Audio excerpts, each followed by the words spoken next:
Antes que nada, hermanos y hermanas, registro mi gratitud por la invitación a participar de este ciclo de pensar y dejar pensar organizado por el Centro de Estudios Wesleyanos de la Hermana Iglesia Evangélica Metodista de Argentina.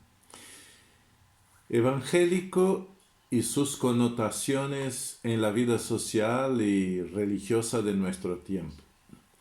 Cuando en prácticamente toda América Latina se impone el tema por las distintas visiones ideológicas y teológicas, políticas y sociales en el medio evangélico y en la relación de este medio evangélico con la sociedad como un todo, los hermanos y hermanas organizadores se interesaron en conocer el proceso por el cual pasó la Iglesia Metodista en el Uruguay, que la llevó a excluir de su nombre la palabra evangélica.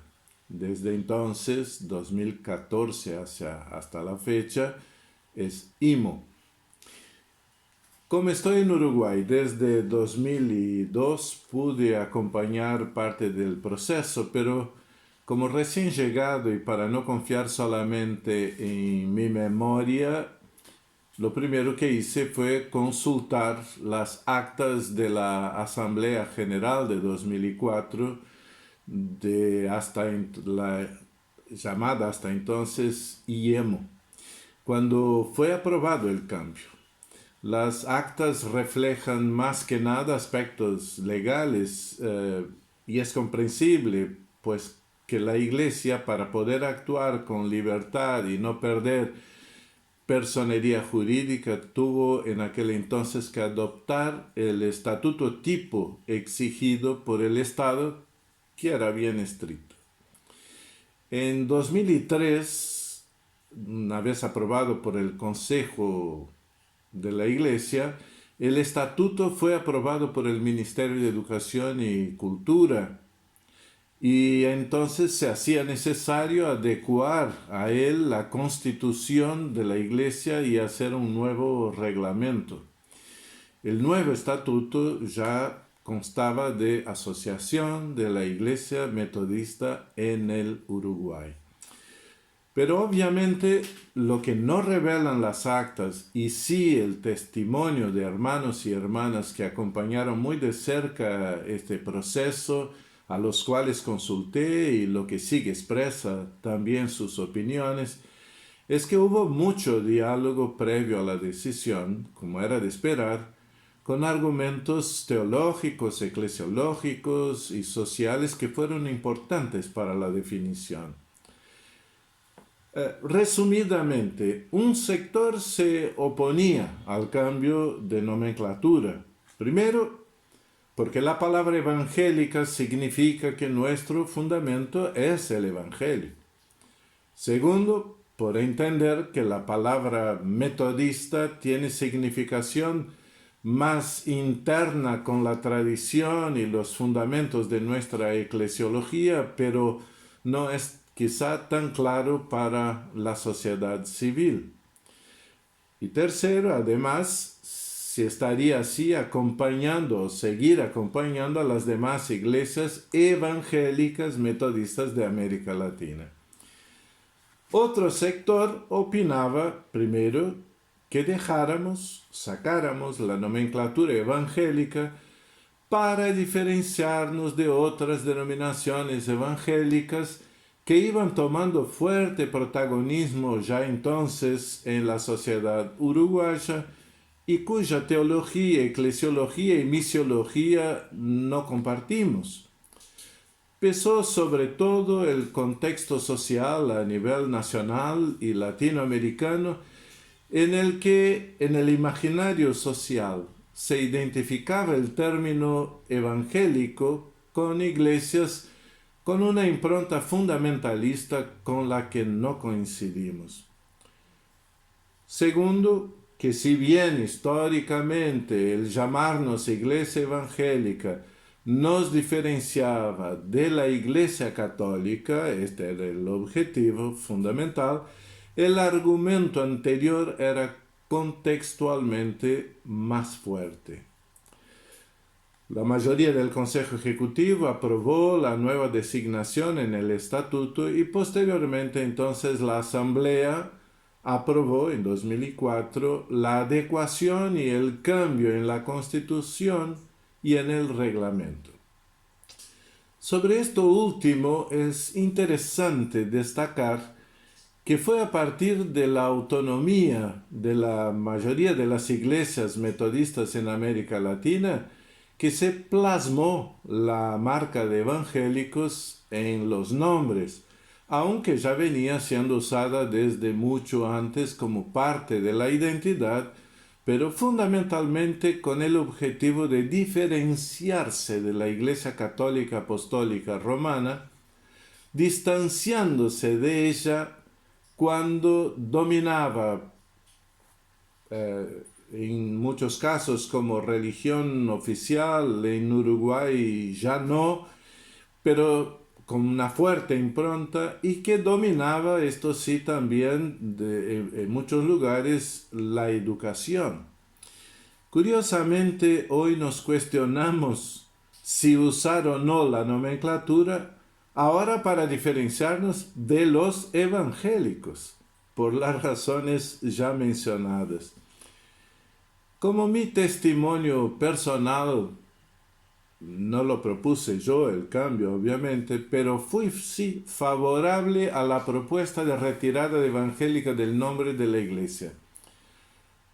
Además de compartir las preocupaciones que dieron razón al cambio, y cada vez más por lo que pasa actualmente en Brasil y en otros países, quizá esto no me haya costado tanto como obviamente a hermanos y hermanas que siempre se conocieron como evangélicos metodistas. Yo hacía poco que llegaba cedido por la Iglesia Metodista de Brasil, en la cual nací, crecí y donde recibí el llamado del Señor al ministerio pastoral, en la cual nunca estuvo en su nombre la palabra evangélica. Después de Iglesia Metodista Episcopal, el primer nombre, siempre fue solamente Iglesia Metodista. Además, somos todos herederos de la Iglesia de Estados Unidos y antes del movimiento metodista liderado por Wesley, que tan fuerte impronta dejó, y donde nunca estuvo la palabra evangélica en el nombre. Creer en el Evangelio como base de nuestra fe y acción es lo que nos hace evangélicos. El nombre, hoy en día, puede más bien prestarse a confusiones y asociaciones equivocadas. A mí personalmente, y aquí hablo en mi persona, no hablo en nombre oficial de ninguna iglesia, a mí personalmente me alcanza con ser cristiano metodista. Por otro lado, aunque no esté el evangélica como parte del nombre, no significa absolutamente que por esto nos apartemos de los demás evangélicos o cuales sean los cristianos y cristianas que con todo su corazón aman a Dios sobre todas las cosas y al prójimo tanto como a sí mismos.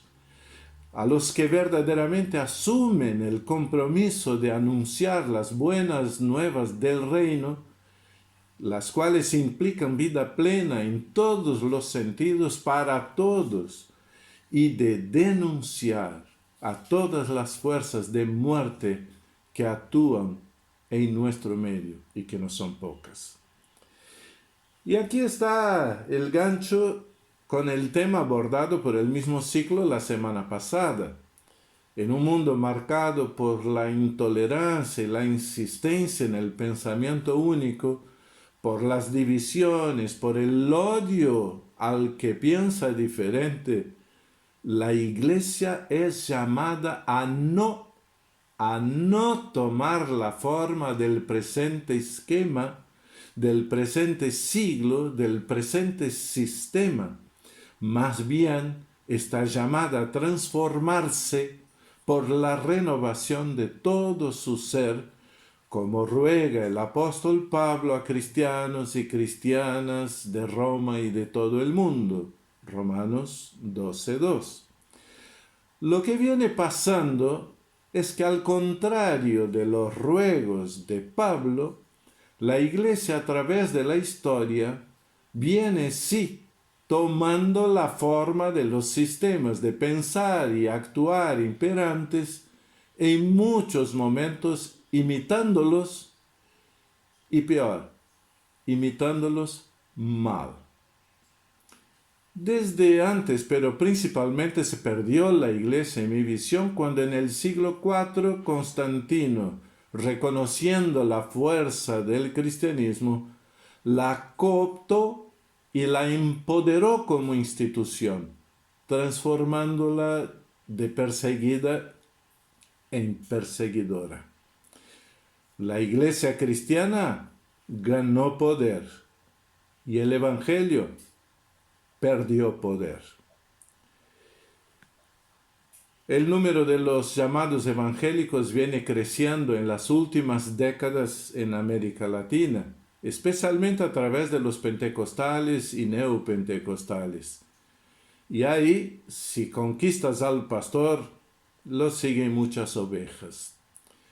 Hoy en día otros constantinos tratan de cooptar a evangélicos, seduciéndolos con cargos de poder y de dinero, o simplemente con el orgullo de tener a uno que se declara evangélico como presidente u otro cargo importante. Los evangélicos ganan poder y el evangelio pierde poder.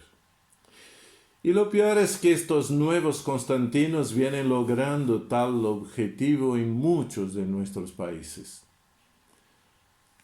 Les cuento, un tiempo después del final de la dictadura en Brasil, asistí a una conferencia del Frei Beto, fraile dominico, en la Universidad Metodista de São Paulo.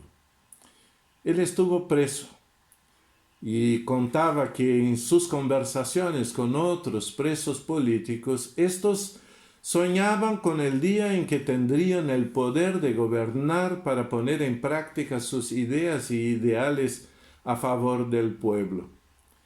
Y él les contestaba: bien, pero cuando ustedes lleguen a donde se proponen, nosotros, cristianos, seguiremos en camino, pues el proyecto del reino de Dios va mucho más allá de lo que pueda lograr cualquier sistema humano, por mejor que sea. Hace muchos años, pero no lo olvido.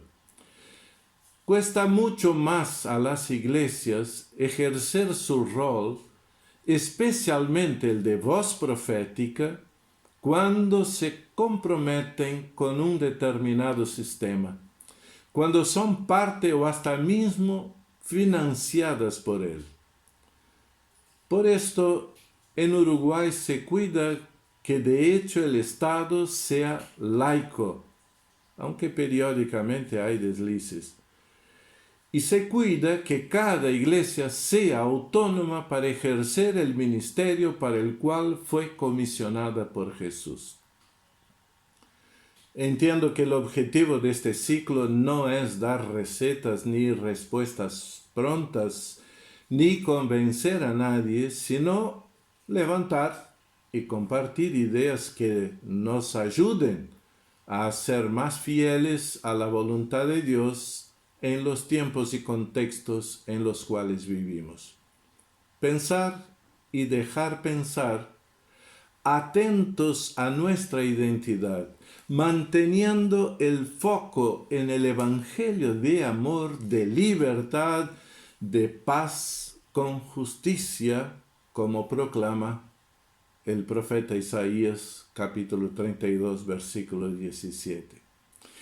Termino solo comentando que me llamó la atención un trabajo de fin de curso de autoría de Lautaro García Alonso, que se encuentra postado en la página de la IEMA y que tiene como título Antes que nada, una pregunta. ¿Todos los evangélicos en la misma bolsa? Y como subtítulo, el metodismo como alternativa al fundamentalismo evangélico en Argentina. Muchas gracias.